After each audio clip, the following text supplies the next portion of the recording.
Halo teman-teman para sahabat petani kelapa sawit.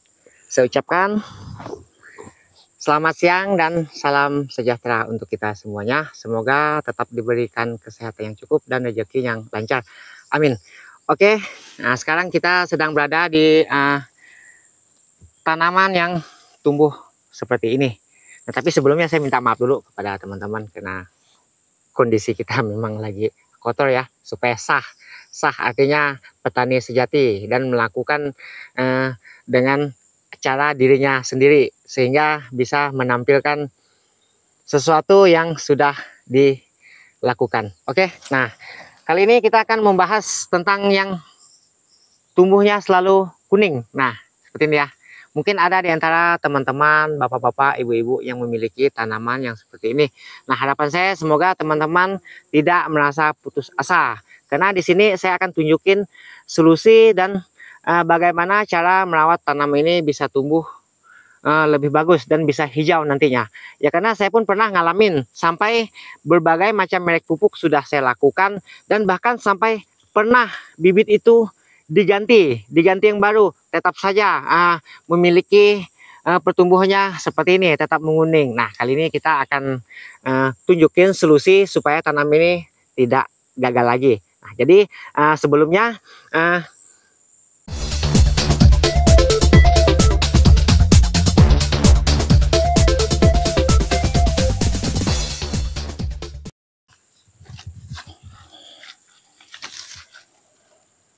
oke teman-teman, baiklah.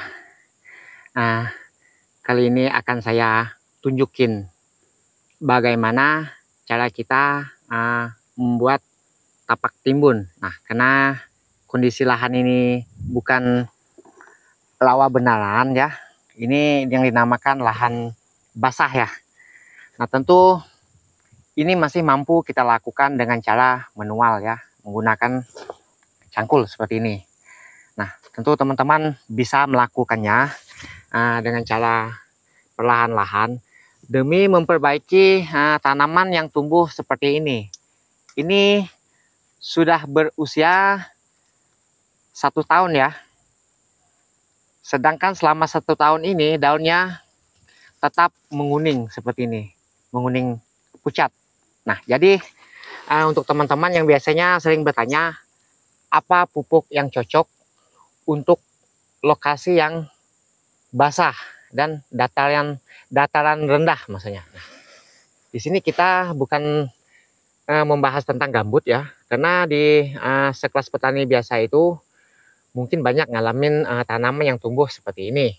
Ya sangat jarang sekali yang menanam tanaman kelapa sawit di lokasi yang gambut. Ya walaupun ada, mungkin mereka sudah mempunyai modal yang bagus ya, sehingga mereka menggunakan alat berat demi untuk memperbaiki lokasi lahan yang akan dia tanam. Nah, jadi sedangkan untuk sekelas petani biasa tadi, jadi untuk mengatasi tanam yang kuning seperti ini tadi, ini tidak bisa dilakukan dengan hanya dipupuk. Nah, jadi ini jangan salah untuk teman-teman.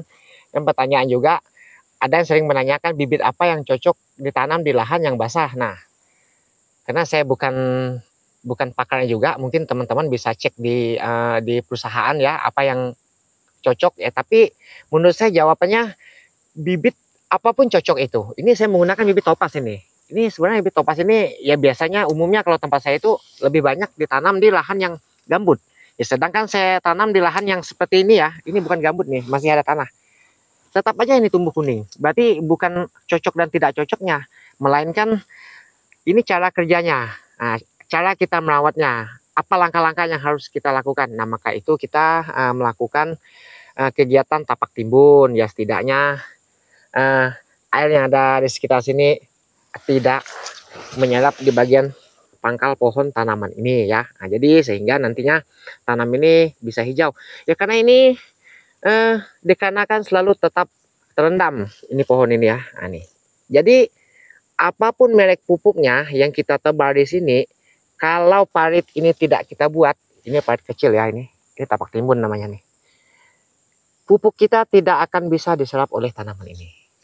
Ya karena hari ini kita mupuk, sore nanti pupuk kita sudah hilang.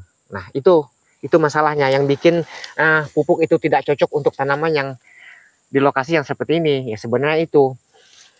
Yang penting untuk teman-teman, bapak-bapak, ibu-ibu yang ngalamin pertumbuhannya seperti ini ya, lokasi seperti ini, alangkah bagusnya lakukan pembuangan airnya dulu ya, dengan pipe kecil seperti yang sudah kita buat ya, supaya airnya tidak menyerap di pangkal pohonnya ya, supaya ini tidak terendam. Nah, dibikinlah seperti ini. Sederhana sekali. Ini kita membuatnya ketika musim hujan, biar kita tahu arah air itu mengalir di mana. Jangan nanti airnya mengalir di sini, kita bikin arahnya ke sana, itu tidak akan jadi. Nah, itu jangan salah juga itu. Berbeda halnya dengan lokasi pasang surut. Kalau pasang surut itu hanya kita membuat tapak timbun supaya pangkal ini lebih tinggi ya, lebih tinggi daripada air itu. Nah, ini tempatnya agak miring, lahan basah namanya ini. Nah, ini kita mencari celah di mana tempat air itu ngalir, jadi kita ikutin arusnya. Kita tidak boleh melawan arus supaya galian kita itu tidak terlalu dalam, tidak terlalu banyak yang digalinya. Jadi ada keuntungan juga. Nah, maka itu untuk teman-teman tetap semangat merawat tanam yang tumbuh seperti ini. Satu-satunya cara, lakukan cara seperti ini yang sudah kita buat ya untuk teman-teman. Nah, seperti ini ya, teman-teman bisa melihat. Ini sederhana sekali ya. Mungkin teman-teman bisa melakukannya dengan alat seperti ini, cukup dengan pacul. Ini saya melakukannya sekali pengerjaan tuh 3 jam ya, 3 jam saya mampu 4 pokok ya.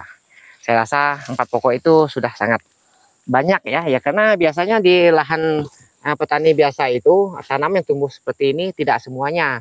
Misalnya di antara 300 pokok ya paling yang di bagian basah itu saya rasa sekitar 50 pokok atau 30 pokok. Tidak mungkin itu teman-teman menanam semuanya di tanah seperti ini. Saya sangat yakin itu. Kalaupun ada itu mikir-mikir dulu lah. Kalau hanya menggunakan alat seperti ini